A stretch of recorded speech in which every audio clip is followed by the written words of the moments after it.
सभी भक्तजनों को अनिल गुप्ता का नमस्कार। आज पुरुषोत्तम मास के चौथे दिन मैं दूसरे अध्याय का पाठ करता हूँ। आशा है आप सभी इस श्रीमद् भागवत गीता का श्रवण कर रहे होंगे और पुण्य लाभ ले रहे होंगे। ओम श्री परमात्मने नमः।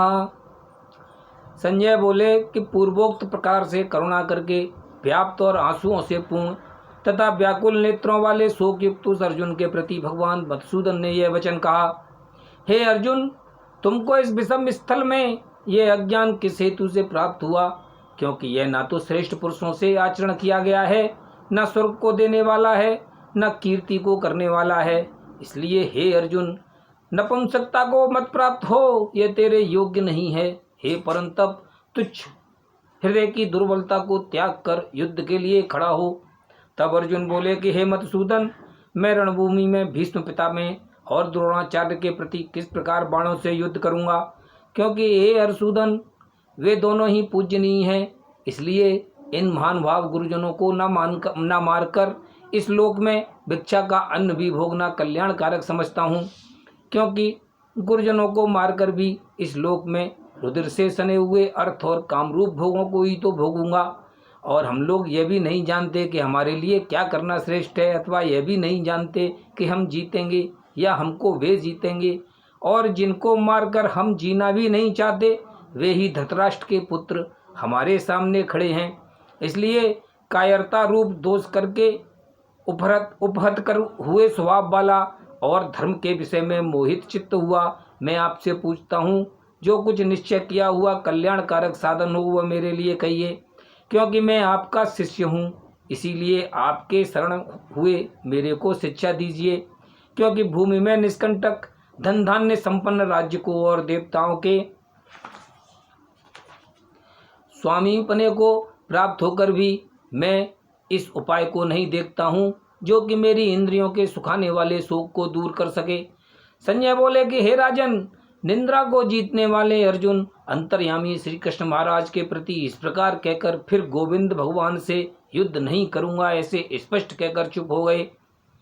उसके उपरांत हे भरतवंशी धृतराष्ट्र, अंतर्यामी श्री कृष्ण महाराज ने दोनों सेनाओं के बीच में उस शोक युक्त अर्जुन को हंसते हुए से यह वचन कहे कि हे अर्जुन, तू न शोक करने योग्यों के लिए शोक करता है और पंडितों के से वचनों को कहता है, परंतु पंडित जन जिनके प्राण चले गए हैं उनके लिए और जिनके प्राण नहीं गए हैं उनके लिए भी शोक नहीं करते हैं। क्योंकि आत्मा नित्य है, इसलिए शोक करना अयुक्त है। वास्तव में ना तो ऐसा ही है कि मैं किसी काल में नहीं था, अथवा तू नहीं था, अथवा ये राजा लोग नहीं थे, और ना ऐसा ही है कि इससे आगे हम सब नहीं रहेंगे। किंतु जैसे जीवात्मा की इस देह में कुमार, युवा और वृद्धावस्था होती है, वैसे ही अन्य शरीर की प्राप्ति भी होती है। उस विषय में धीर पुरुष नहीं मोहित होता है। अर्थात जैसे कुमार, युवा और जरावस्था रूप स्थूल शरीर का विकार अज्ञान से आत्मा में भासता है, वैसे ही एक शरीर से दूसरे शरीर को प्राप्त होना रूप सूक्ष्म शरीर का विकार भी अज्ञान से ही आत्मा में भासता है। इसीलिए तत्व को जानने वाला धीर पुरुष इस विषय में नहीं मोहित होता है। हे कुंती पुत्र, सर्दी गर्मी और सुख दुख को देने वाले इंद्रिय और विषयों के संयोग तो क्षणभंगुर और अनित्य हैं। इसीलिए हे भारतवंशी अर्जुन, उनको तू सहन कर। क्योंकि हे पुरुष श्रेष्ठ, दुख सुख को समान समझने वाले जिस धीर पुरुष को ये इंद्रियों के विषय व्याकुल नहीं कर सकते, वह मोक्ष के लिए योग्य होता है। और हे अर्जुन, असत वस्तु का तो अस्तित्व नहीं है और सत का अभाव नहीं है। इस प्रकार इन दोनों का ही तत्वज्ञानी पुरुषों द्वारा देखा गया है। इस न्याय के अनुसार नाश रहित तो उसको जान कि जिससे यह संपूर्ण जगत व्याप्त है, क्योंकि इस अविनाशी का विनाश करने को कोई भी समर्थ नहीं है। और इस नाश रहित अप्रमेय नित्य स्वरूप जीवात्मा के ये सब शरीर नाशवान कहे गए हैं। इसलिए हे भरतवंशी अर्जुन, तू युद्ध कर। जो इस आत्मा को मारने वाला समझता है तथा जो इसको मरा हुआ मानता है वे दोनों ही नहीं जानते हैं, क्योंकि ये आत्मा न मारता है और न मारा जाता है। ये आत्मा किसी काल में भी न जन्मता है और न मरता है, अथवा न यह आत्मा हो करके फिर होने वाला है, क्योंकि यह अजन्मा, नित्य, शाश्वत और पुरातन है। शरीर के नाश होने पर भी यह नाश नहीं होता है। हे प्रथापुत्र अर्जुन, जो पुरुष इस आत्मा को नाश रहित, नित्य, अजन्मा और अव्यय जानता है, वह पुरुष कैसे किसको मरवाता है और कैसे किसको मारता है।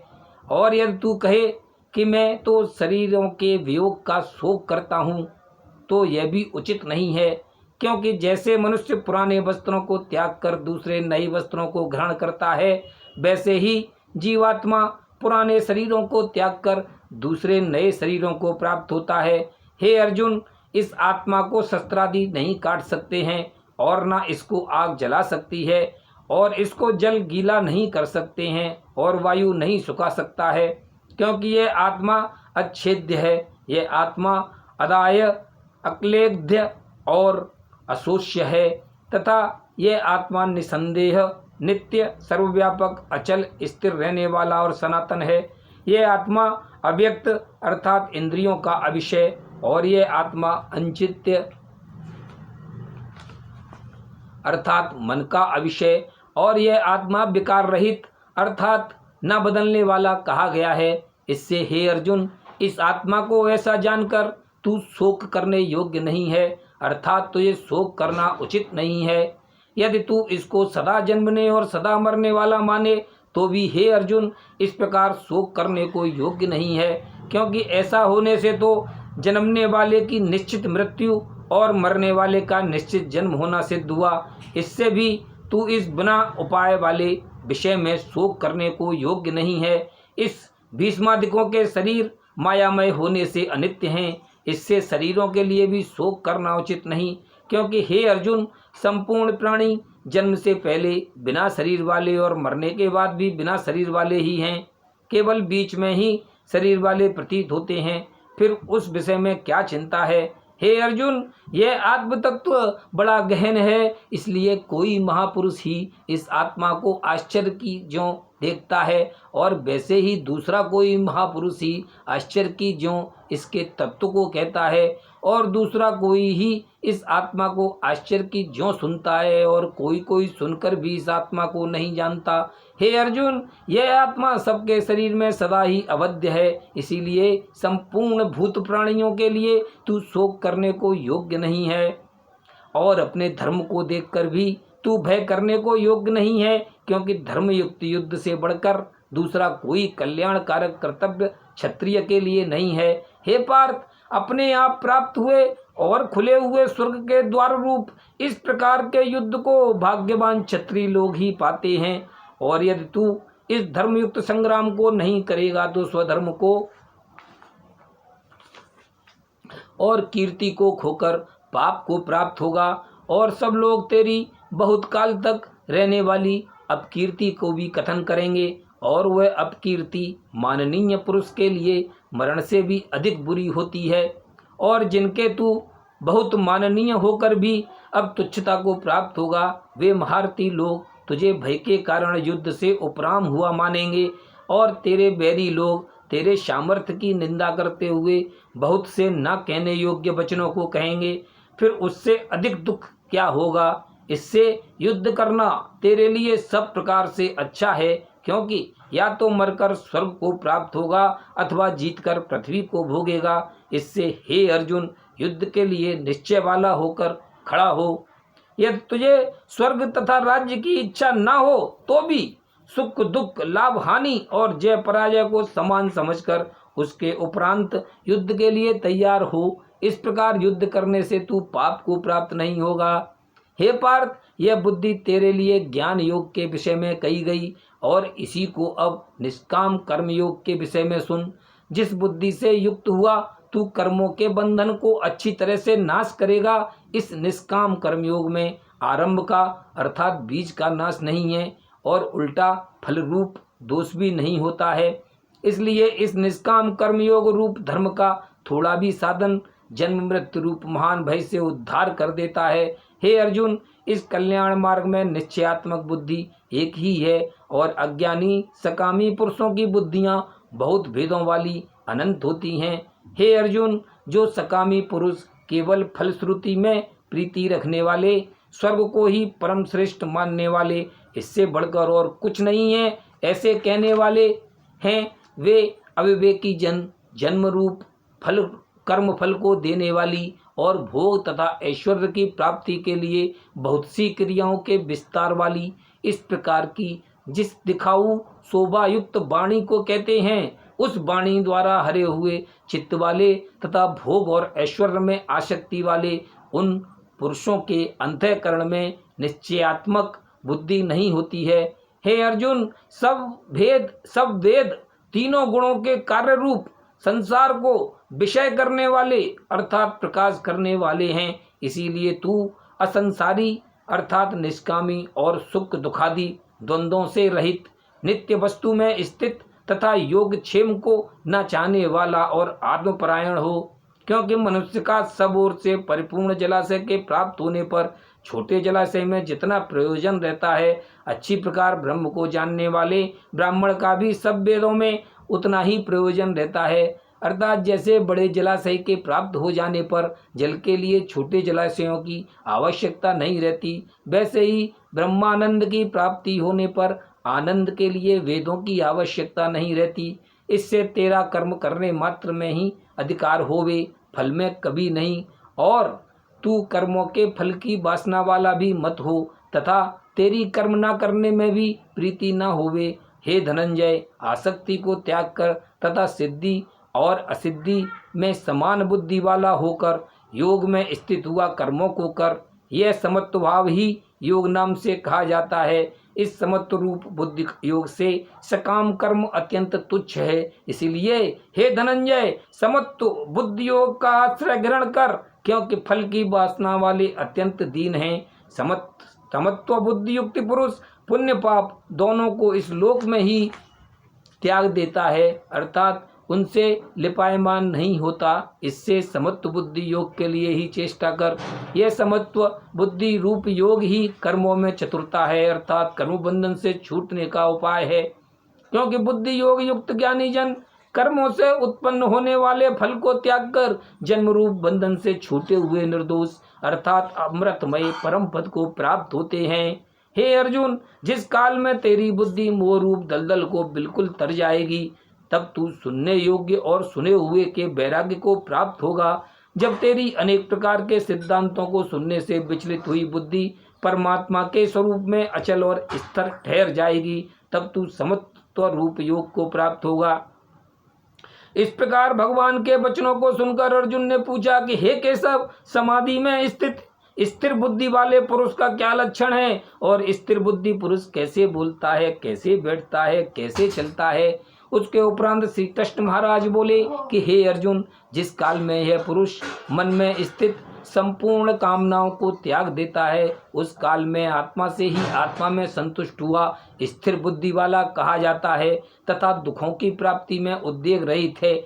मन जिसका और सुखों की प्राप्ति में दूर हो गई है स्पृहा जिसकी तथा नष्ट हो गई है राग भय क्रोध जिसके, ऐसा मुनि स्थिर बुद्धि कहा जाता है। जो पुरुष सर्वत्र स्नेह रहित हुआ, उन शुभ तथा अशुभ वस्तुओं को प्राप्त होकर न प्रसन्न होता है और न द्वेष करता है, उसकी बुद्धि स्थिर है। और कछुआ अपने अंगों को जैसे समेट लेता है, वैसे ही यह पुरुष जब सब ओर से अपनी इंद्रियों को इंद्रियों के विषयों से समेट लेता है, तब उसकी बुद्धि स्थिर होती है। यद्यपि इंद्रियों के द्वारा विषयों को न ग्रहण करने वाले पुरुष के भी केवल विषय तो निर्वर्त हो जाते हैं, परंतु राग नहीं निर्वर्त होता, और इस पुरुष का तो राग भी परमात्मा को साक्षात करके निर्वर्त हो जाता है। और हे अर्जुन, जिससे कि यत्न करते हुए बुद्धिमान पुरुष के भी मन को यह प्रथम स्वभाव वाली इंद्रियां बलात् हर लेती हैं। इसीलिए मनुष्य को चाहिए कि उन संपूर्ण इंद्रियों को वश में करके समाहित चित्त हुआ मेरे परायण स्थित होवे। क्योंकि जिस पुरुष के इंद्रियां वश में होती हैं, उसकी ही बुद्धि स्थिर होती है। हे अर्जुन, मन सहित इंद्रियों को बस में करके मेरे परायण न होने से मन के द्वारा विषयों का चिंतन होता है और विषयों को चिंतन करने वाले पुरुष की उन विषयों में आसक्ति हो जाती है और आसक्ति से उन विषयों की कामना उत्पन्न होती है और कामना में विघ्न पड़ने से क्रोध उत्पन्न होता है। क्रोध से अविवेक अर्थात मूढ़ भाव उत्पन्न होता है और अविवेक से स्मरण शक्ति भ्रमित हो जाती है और स्मृति के भ्रमित हो जाने से बुद्धि अर्थात ज्ञान शक्ति का नाश हो जाता है और बुद्धि के नाश होने से यह पुरुष अपने श्रेय साधन से गिर जाता है। परंतु स्वाधीन अंतःकरण वाला पुरुष राग द्वेष से रहित अपने बस में की हुई इंद्रियों द्वारा विषयों को भोगता हुआ अंतःकरण की प्रसन्नता अर्थात स्वच्छता को प्राप्त होता है। उस निर्मलता के होने पर इसके संपूर्ण दुखों का अभाव हो जाता है और उस प्रसन्न चित्त वाले पुरुष की बुद्धि शीघ्र ही अच्छी प्रकार स्थिर हो जाती है। हे अर्जुन, साधन रहित पुरुष के अंतःकरण में श्रेष्ठ बुद्धि नहीं होती है और उस अयुक्त के अंतःकरण में आस्तिक भाव भी नहीं होता है और बिना आस्तिक भाव वाले पुरुष को शांति भी नहीं होती। फिर शांति रहित पुरुष को सुख कैसे हो सकता है? क्योंकि जल में वायु नाव को जैसे हर लेता है वैसे ही विषयों में विचरती हुई इंद्रियों के बीच में जिस इंद्रिय के साथ मन रहता है वह एक ही इंद्रिय इस अयुक्त पुरुष की बुद्धि को हरण कर लेती है। इससे हे महाबाहो, जिस पुरुष की इंद्रियां सब प्रकार इंद्रियों के विषयों में वश में की हुई होती हैं उसकी बुद्धि स्थिर होती है। और हे अर्जुन, संपूर्ण भूत प्राणियों के लिए जो रात्रि है उस नित्य शुद्ध बोध स्वरूप परमानंद में भगवान को प्राप्त हुआ योगी पुरुष जागता है और जिस नाशवान क्षणभंगुर सांसारिक सुख में सब भूत प्राणी जागते हैं तत्व को जानने वाले मुनि के लिए वह रात्रि है।